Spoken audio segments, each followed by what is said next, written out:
Shalom, mari menginjil.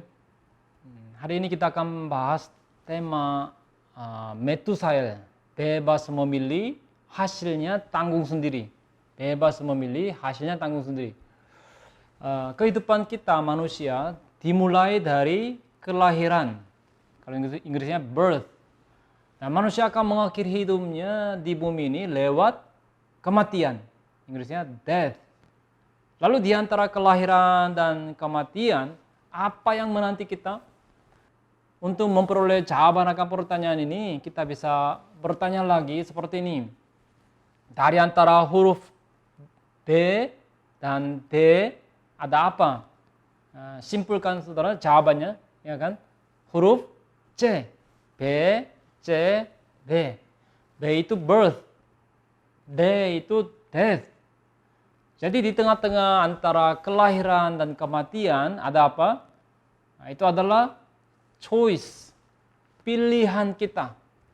Maksudnya kehidupan manusia itu bagaikan rentetan dari pilihan. Rentetan dari pilihan. Dengan kata lain, manusia dari lahir sampai mati terus-menerus dihadapkan dengan pilihan. Dihadapkan dengan pilihan. Pilihan-pilihan itulah yang membentuk kehidupan kita manusia.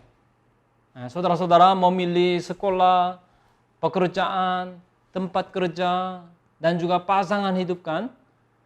Tapi pilihan yang paling penting adalah pilihan iman. Nah, tema hari ini adalah tentang kita harus hidup dengan memilih seperti apa.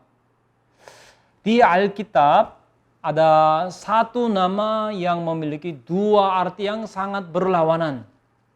Nah, itu adalah Metusael. Metusael yang hari ini akan kita bahas. Itu adalah nama yang dapat ditafsirkan ke dalam dua arti yang sangat berlawanan. Mate, yaitu mate, manusia, ditambah Seol, yang artinya neraka, menjadi anak neraka. Atau manusia, mat, ditambah Allah, menjadi orang Tuhan atau anak Tuhan. Kalau saudara bisa pilih, saudara pilih mau jadi yang mana? Yang pertama, kita lihat kehidupan Metusael. Kehidupan Metusael. Poin 1, harapan orang tua yang ingin agar anaknya menjadi orang Tuhan.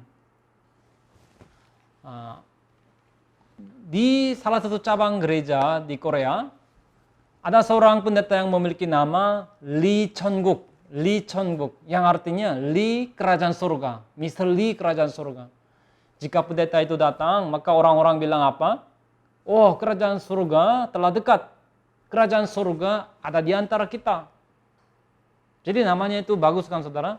Maka ketika pendeta Lee Chun-guk ini, dia mulai datang ke gereja di daerah sejak SMP.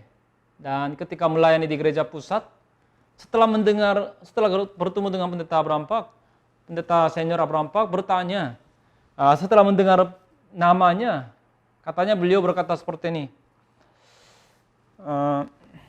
kamu akan ke surga ya? Sambil sedikit bercanda, beliau berkata, kalau nggak dengar firman, akan ke neraka. Beliau bercanda seperti demikian, dan beliau berkata, kamu namanya baik gitu, bagus. Tapi sebaliknya saudara, apakah ada orang tua yang akan menamai anaknya neraka? Meskipun orang yang tidak percaya pun, tidak akan ada yang beri nama begitu kan saudara? Nah, neraka sebenarnya bukanlah tempat yang dibuat agar manusia masuk ke situ. Mehuyael yang kita bahas hari ini, setelah memperakan Mehuyael yang kemarin kita bahas, setelah memperanakan anak, ia memberi nama Metusael. Jadi Mehuyael,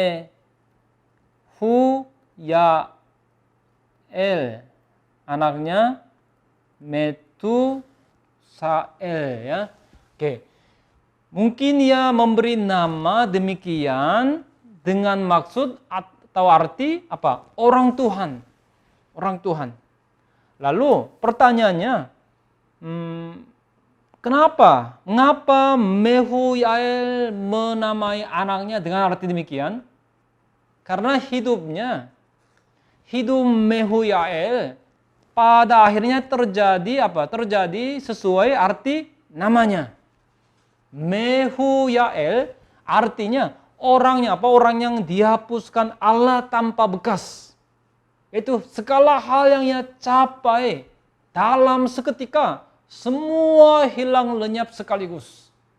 Maka ia mengharapkan paling tidak anaknya menjadi orang Tuhan. Orang Tuhan. Jadi ia mengharapkan agar anaknya dipegang oleh tangan Tuhan, menjalani kehidupan yang damai serta diberkati. Poin kedua, Metusael yang akhirnya menjadi orang neraka. Metusael yang akhirnya menjadi orang neraka. Kalau begitu, apakah benar Metusael menjalani kehidupan sebagai orang Tuhan seperti harapan orang tuanya? Kita bisa tahu lewat buahnya, yaitu Lamek, anak Metusael. Itu menjadi orang seperti apa? Anak Metusael itu siapa? Anaknya Lamek kan? Lamek. Jika lihat Kejadian pasal 4 ayat 23 sampai 24, Lamek menjadi pembunuh yang lebih jahat dibandingkan siapa? Dibandingkan dari Kain. Kan Kain, Henok, Irad, Mehuyael, Metusael, lalu Lamek. Kain itu jahat, tapi lebih jahat. Nah, berdasarkan fakta ini, kita bisa tahu bahwa Metusael, ayah Lamek, menjalani kehidupan yang seperti apa. Dia menjalani hidup bukan sebagai orang Tuhan, tapi sebagai orang neraka. Dia tidak menjalani kehidupan yang hidup berjalan bersama dengan Allah. Ya, hidup dengan hanya mengejar hawa nafsu dunia serta hasrat atau keinginan dirinya. Pada akhirnya ia masuk ke neraka, dunia orang-orang mati. Yang kedua, kita lihat Seol, yaitu dunia orang-orang mati. Dunia orang-orang mati. Jemaat kudus yang menerima Roh Kudus merupakan sosok yang dapat hidup kekal. Tapi roh yang mati, yang tidak percaya Yesus menjadi sosok yang dikuburkan di Seol. Seol adalah tempat yang menunjuk pada kubur atau neraka, yaitu dunia orang-orang mati. Dunia orang-orang mati. Jadi Seol itu dunia orang-orang mati. Dalam Alkitab Indonesia, yaitu di Yunus pasal 2 ayat 2, Yunus pasal 2 ayat 2, Seol diterjemahkan secara tepat, yaitu dunia orang mati. Indonesia diterjemahkan sebagai dunia orang mati. Oke. Di ayat tersebut, bagian dalam perut ikan diekspresikan sebagai di dalam perut Seol, dalam perut dunia orang mati. Nah, kesengsaraan Yunus adalah kesengsaraan neraka yang ada kegelapan. Baginya ada kesepian, kengerian, keputusasaan, 3 hari lamanya. Nah, Seol adalah kata yang menunjuk pada tempat kediaman orang-orang mati, tempat kediaman iblis. Lalu di Perjanjian Baru, itu dipakai dengan arti lubang jurang maut atau neraka atau dunia orang mati.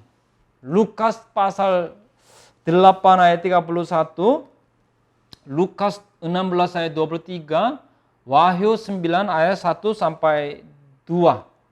Tadi dikatakan bahwa Seol adalah dunia orang mati kan. Di Alkitab ada satu ayat yang secara sekaligus mencatat tentang dua jenis kematian. Coba kita lihat Matius pasal 8 ayat 22. Matius pasal 8 ayat 22. Tetapi Yesus berkata kepadanya, kamu ikutlah aku dan biarlah orang-orang mati. Kamu, kedua, orang-orang mati, menguburkan orang-orang mati mereka. Wah, ini 3. Nah, kita lihat yang satu. Kamu. Dalam bahasa Indonesia tidak ada kata kamu, tapi dalam bahasa asli objek bicaranya jelas, salah satu murid. Jadi ini menunjuk pada orang hidup. Kamu itu orang hidup, ya. Kamu itu orang hidup. Maksudnya orang hidup yang mengejar kehendak Tuhan. Jadi bagi orang hidup, Roh Allah tinggal bersama dan baginya tuannya, sajikan tuannya jelas dan tepat. Orang hidup tinggal bukan di tingkatan bumi tetapi di tingkatan langit atau surga. Kolose 3 ayat 1. Saya harap saudara-saudara semua yang mendengar firman ini menjadi orang-orang hidup yang mengejar kerajaan Allah. Kedua, orang-orang mati mereka yang di atas Matius pasal 8 ayat 22. Nah, ini menunjuk pada kematian jasmani fisik. Kematian yang biasa kita sebut itu adalah kematian jasmani ini kan, saudara. Ketika roh jiwa dan tubuh terpisah, roh jiwa manusia pergi meninggalkan tubuh. Nah, sejak itu tubuhnya mulai membusuk. Dan akhirnya kembali ke debu tanah. Kejadian 5 ayat 5. Jadi Adam mencapai umur 930 tahun lalu ia mati kematian jasmani. Saudara. Nah, ketika tubuh orang-orang mati hidup, ketika tubuh orang-orang masih hidup, kita harus menginjili mereka. Agar mereka menjadi orang hidup secara rohani. Lalu ketiga, orang-orang mati. Di ayat Matius 8 ayat 22. Orang-orang mati ini menunjuk pada kematian rohani. Orang-orang mati yang menguburkan kan. Orang-orang mati menguburkan orang mati mereka. Jadi orang-orang mati kematian rohani. Ini adalah orang-orang yang tubuhnya masih hidup tetapi dianggap telah mati. Efesus 2 ayat 1 seperti ini. Saya baca. Efesus 2 ayat 1. Efesus 2 ayat 1. Kamu dahulu sudah mati karena pelanggaran-pelanggaran dan dosa-dosamu. Kematian rohani. Nah, yaitu meskipun bernafas dan bergerak, tetapi keadaannya telah terpisah dari Allah. Misalnya, saat Adam dan Hawa berbuat dosa, mereka langsung menjadi orang mati. Di saat itu, seketika itu juga. Kejadian 3 ayat 8. Dan di sini dikatakan, bersembunyilah manusia, dan ini manusia itu Adam kan, saudara? Manusia dan istrinya, suami istri, itu terhadap Tuhan Allah di antara pohon-pohon dalam taman. Di sini dikatakan, bersembunyilah manusia dan istrinya itu terhadap Tuhan Allah. Nah, ungkapan ini memperlihatkan apa? Kematian rohani mereka. Ini kematian rohani. mereka. Ya, kematian rohani mereka. Semenjak itu, semua manusia lahir bukan sebagai orang hidup, tapi sebagai orang mati, saudara, secara rohani. Pada waktu kebangkitan terakhir, mereka juga bangkit, dikenakan tubuh lagi, lalu masuk ke neraka. Jika neraka itu sementara, surga pun sementara, tapi nyatanya dua-duanya kekal. Semoga saudara semua layak untuk menerima kerajaan surga. Yang ketiga, pelajaran sejarah penebusan yang diberikan melalui Metusael. Pelajaran sejarah penebusan yang diberikan melalui Metusael. Poin 1. Ada dua rupa kehidupan manusia yang hidup di bumi ini. Ada dua rupa kehidupan manusia yang hidup di bumi ini. Ada dua tipe dari orang-orang yang hidup di bumi ini. 1. Manusia yang hidup sebagai orang Tuhan. Julukan yang luar biasa, orang Tuhan. Orang Tuhan berarti orang yang dimiliki Allah dan dipakai Allah. Yaitu yang melayani kehendak Allah dan hidup demi kemuliaan Allah. Contohnya Musa, Samuel, Elia, Elisa, Daud, dan nabi-nabi yang namanya tak disebut namanya. Rasul Paulus juga menyebut Timotius sebagai apa? Manusia Allah. Di orang Tuhan ya, atau orang Tuhan. Di 1 Timotius 6 ayat 11. Lalu kedua, manusia yang hidup sebagai anak neraka. Manusia yang hidup sebagai anak neraka. Orang neraka.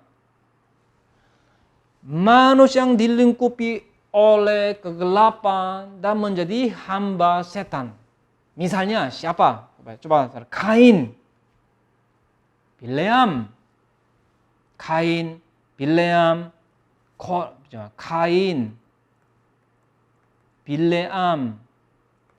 Kora.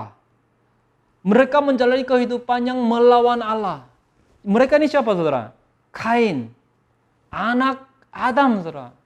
Sangat dekat dengan Adam kan? Bileam ini siapa? Nabi kan, nabi. Ya akhirnya menjadi nabi palsu. Kemudian Kora ini siapa? Bukan orang dunia, tapi dia ini kan salah satu pemimpin ya, dekat kaum keluarga Musa kan, saudara. Tapi mereka menjalani kehidupan yang melawan Allah.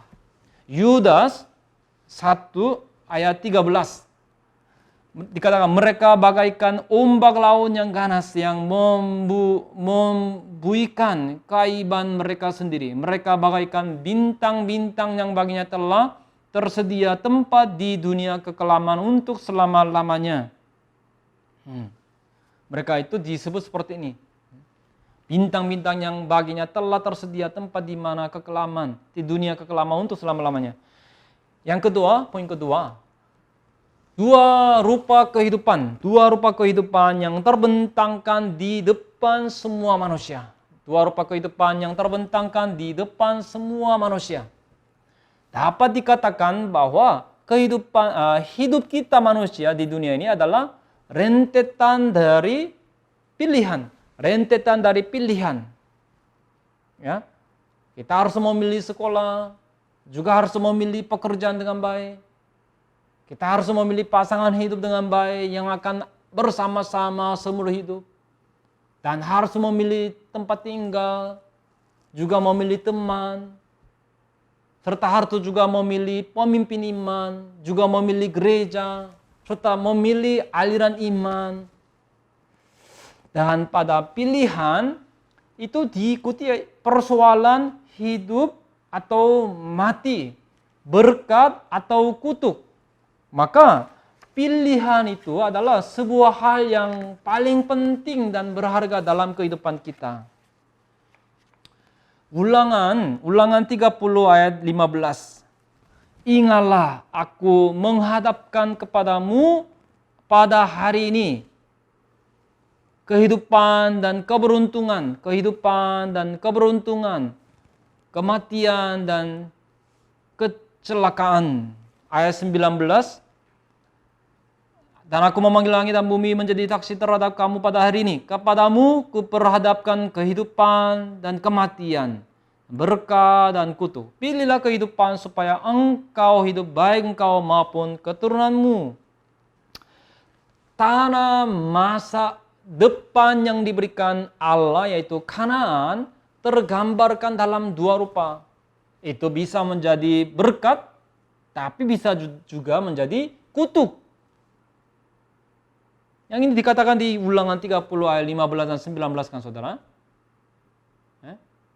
Tanah Kanaan bisa menjadi berkat, bisa juga menjadi kutuk. Bisa menjadi kehidupan, bisa menjadi maut.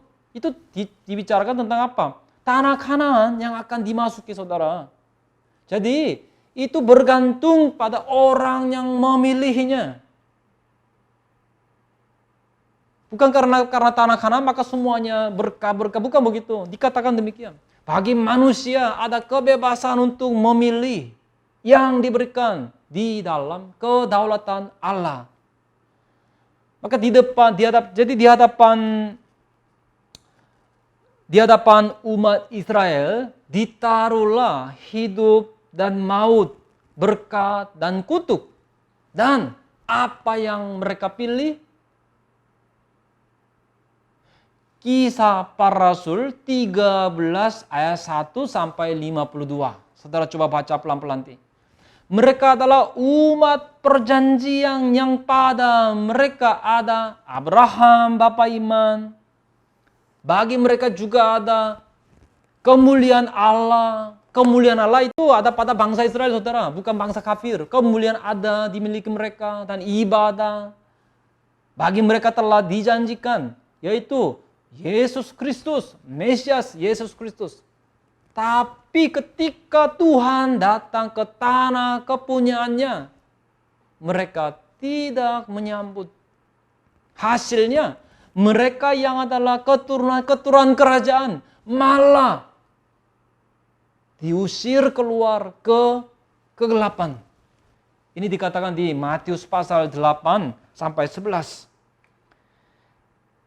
Di kemudian hari, Barnabas dan Paulus, mereka memberitakan, menyampaikan Injil kan untuk memberikan hidup kekal kepada bangsanya sendiri, kepada umat Israel. Tapi mereka tidak menginginkan Injil tersebut. Sehingga Injil itu pergi ke bangsa kafir.